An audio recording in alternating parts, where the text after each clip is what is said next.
ചെമ്മനീർ പൂവിൻ്റെ ഇന്നത്തെ കഥയാണ് കേട്ടോ. ഷർട്ട് മാറ്റിയിട്ടതിനെ പറ്റിയിട്ട് അച്ഛമ്മ ചോദിക്കുന്നുണ്ട്. അപ്പം സച്ചിൻ രേവതി രണ്ട് ഉത്തരവാണ് കേട്ടോ പറയുന്നത്. അന്നേരം അച്ഛമ്മ ചോദിക്കുന്നുണ്ട്, അതെന്തേ രണ്ടുപേരും രണ്ടായിട്ട് പറയുന്നത്?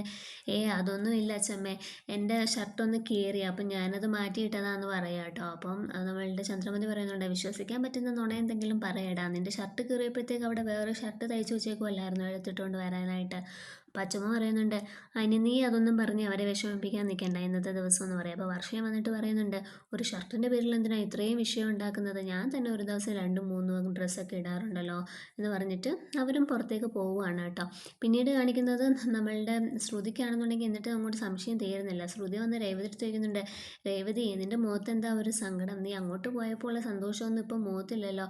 ഇത് കാണുമ്പോഴേ അറിയാം നിൻ്റെ വീട്ടിൽ എന്തോ പ്രശ്നം നടന്നിട്ടുണ്ടെന്നുള്ളത്. അത് ഊഹിക്കാവുന്നതല്ലേ ഉള്ളൂ എന്ന് പറയാം. അപ്പോൾ രേവതി പറയുന്നുണ്ട്, നീ ഒരുപാട് അങ്ങ് ഊഹിച്ചെടുക്കണ്ട. അല്ല, നീ എന്തിനാ ഇങ്ങനെ കുത്തി കുത്തി ചോദിക്കുന്നത് എൻ്റെ കാര്യങ്ങളൊക്കെ? എൻ്റെ വീട്ടിൽ എന്ത് സംഭവിച്ചാലും നിനക്കെന്താ? ഇപ്പം നിനക്ക് ദേഷ്യം വരുന്നുണ്ടല്ലേ രേവതി? ഇത് തന്നെയാണ് ഞാൻ നേരത്തെ പറഞ്ഞത്. സച്ചി എൻ്റെ പേഴ്സണൽ കാര്യങ്ങളിലൊക്കെ കയറി ഇടപെടുമ്പോൾ ഞാനും അത് നിന്നോട് വന്ന് ദേഷ്യപ്പെടാറുണ്ടായിരുന്നല്ലോ. ഇപ്പം നിനക്ക് മനസ്സിലായിട്ടുണ്ടാവുമല്ലേ അതെന്തിനാണ് ഞാൻ അങ്ങനെ പറഞ്ഞതെന്നുള്ളത്. എൻ്റെ കാര്യങ്ങളൊക്കെ നീ പോയിട്ട് നിൻ്റെ വീട്ടിൽ പറയും. നിൻ്റെ അമ്മ വന്ന് അത് എന്നോട് ചോദിച്ചു, എൻ്റെ അച്ഛൻ ജയിലിലാണെന്നുള്ള കാര്യമൊക്കെ.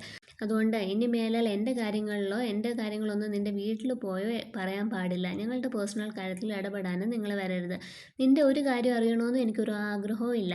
നിൻ്റെ വീട്ടിൽ എന്ത് നടന്നാൽ എന്താ, നടന്നില്ലെങ്കിൽ എന്താ, അതൊന്നും എനിക്കറിയേണ്ട ഒരു ആവശ്യവും ഇല്ല എന്ന് പറയാണ് കേട്ടോ. പിന്നെ ആൻറ്റി പറഞ്ഞതുകൊണ്ട് ഞാൻ വന്നൊന്ന് ചോദിച്ചെന്നേ ഉള്ളൂ എന്ന് ശ്രുതി പറയാം കേട്ടോ. അപ്പോൾ രേവതി പറയുന്നുണ്ട്, എൻ്റെ വീട്ടിൽ എന്താ നടന്നതെന്ന് അറിഞ്ഞിട്ട് അത് പോയിട്ട് നിനക്ക് നിൻ്റെ പൊന്നാൻ്റെ അടുത്ത് പറഞ്ഞു കൊടുക്കണേ. എന്നിട്ട് നിങ്ങൾ രണ്ടുപേരും കൂടെ ചേർന്ന് അത് പറഞ്ഞിട്ട് ഇന്നത്തെ ഞങ്ങളുടെ നല്ല ദിവസം അങ്ങ് കുളവാക്കണം. അത് തന്നെയല്ലേ നിൻ്റെ ആൻറ്റിയുടെ ആഗ്രഹം. അതെന്തായാലും നടക്കാൻ പോകുന്നില്ല. ഇന്ന് ഞങ്ങളുടെ വിവാഹ വാർഷികം ഇവിടെ ഞങ്ങൾ നല്ല രീതിയിൽ തന്നെ ആഘോഷിക്കുമെന്ന് പറയാം കേട്ടോ. ഞാൻ അതൊക്കെ കേട്ട് ശ്രുതി ദേഷ്യപ്പെട്ട് അങ്ങ് പോകുന്നുണ്ട്.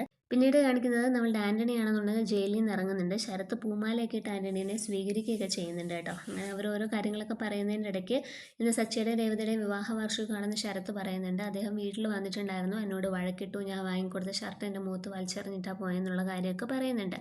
നീ എന്തായാലും ഇന്ന് വിവാഹ വാർഷികത്തിന് അങ്ങോട്ട് പോകണം. നിൻ്റെ അമ്മയും അനിയത്തിയും മാത്രം പോയാൽ പോരാ, നീയും സാധനങ്ങളൊക്കെ വാങ്ങിക്കൊണ്ട് അങ്ങോട്ടേക്ക് പോകണം. എന്നാലേ നിൻ്റെ ചേച്ചിക്ക് ആ വീട്ടിലൊരു വില ഉണ്ടാവത്തുള്ളൂ എന്നൊക്കെ പറയാം. അപ്പോൾ ശരത്ത് പറയുന്നുണ്ട്, ഞാൻ പോകുന്നില്ല, ഞാൻ പോയാൽ അയാൾക്ക് ഇഷ്ടപ്പെടില്ല, ഞാൻ വാങ്ങിക്കൊടുക്കുന്ന സാധനങ്ങളൊന്നും അങ്ങേര് മേടിക്കത്തില്ല എന്നൊക്കെ പറയാം. അപ്പം നമ്മുടെ ആൻ്റണി പറയുന്നുണ്ട്, അതൊന്നും അല്ല, അത് നേരത്തെ അങ്ങനെ ചെയ്തു എന്ന് വെച്ചിട്ടേ നീ ഇനി അങ്ങോട്ട് കൊണ്ടു കൊടുത്തു കഴിഞ്ഞാൽ അയാളത് വലിച്ചെറിയാനൊന്നും പോകത്തില്ല, അയാളുടെ മനസ്സലിയും, നീ എന്തായാലും പോകണമെന്ന് പറഞ്ഞിട്ട് കുറേ പൈസയൊക്കെ കൊടുത്ത് ശരത്തിനെ പറഞ്ഞു വിടുന്നുണ്ട് കേട്ടോ.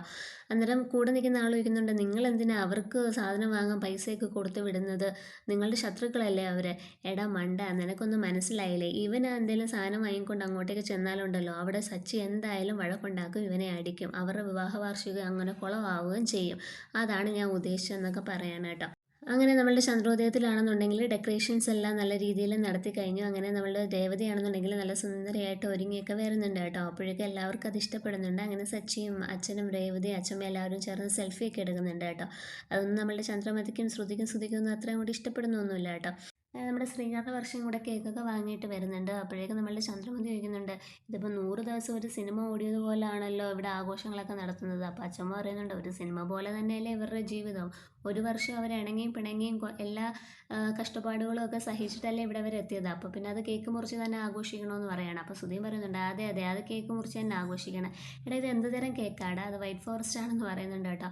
അതെയോ, നല്ല ഫ്ലേവറാണ് കേട്ടോ, നമുക്കിത് മുറിക്കാമെന്ന് പറയാം. അപ്പോൾ രവിയേട്ടൻ പറയുന്നുണ്ട്, എടാ കുറച്ച് നേരം ഒന്ന് അടങ്ങ്, എല്ലാവരും വരട്ടെ എന്നൊക്കെ പറയുകയാണ് കേട്ടോ. അങ്ങനെ രേവതിയുടെ അമ്മയും അനിയത്തിയും ഒക്കെ ചടങ്ങിന് വരുന്നുണ്ട്. അവർ സന്തോഷത്തോടെ തന്നെ അവർ സ്വീകരിക്കുന്നുണ്ട്. അത് കഴിയുമ്പോഴത്തേക്ക് നമ്മളുടെ മഹിമയും വരുന്നുണ്ട് കേട്ടോ. മഹിമ വരുമ്പോൾ ചന്ദ്രമതി ചോദിക്കുന്നുണ്ട്, മഹിമ എന്താ വന്നത്, ഇവിടെ എന്തെങ്കിലും വിശേഷമുണ്ടോ? എന്നിട്ട് നമ്മുടെ രവിയേട്ടൻ ചോദിക്കുന്നുണ്ട്, എന്താ ചന്ദ്രമതി നീ പറയുന്നത്, ഇവിടെയല്ലേ വിശേഷം നടക്കുന്നത്? ഞാൻ വർഷയെടുത്ത് പ്രത്യേകം പറഞ്ഞായിരുന്നു അച്ഛനും അമ്മയും വിളിക്കണമെന്നൊക്കെ. അപ്പോൾ നമ്മളുടെ സച്ചി പറയുന്നുണ്ട്, അച്ഛാ അവർ വന്നേക്കെ കൊള്ളാം, ഇരിക്കുന്നിടത്ത് തന്നെ ഇരിക്കണമെന്ന് പറയണം, അല്ലെങ്കിൽ പിന്നെ മാല കണ്ടില്ല മോതിരം കണ്ടില്ല എന്ന് പറഞ്ഞിട്ട് ഞങ്ങളുടെ മെക്കിട്ട് കയറാനൊന്നും വരരുതെന്ന് പറയാം കേട്ടോ.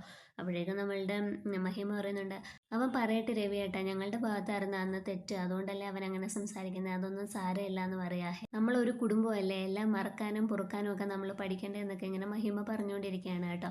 അപ്പോൾ അതൊക്കെയാണ് ഇന്നത്തെ എപ്പിസോഡിനകത്ത് കാണിക്കുന്നത്.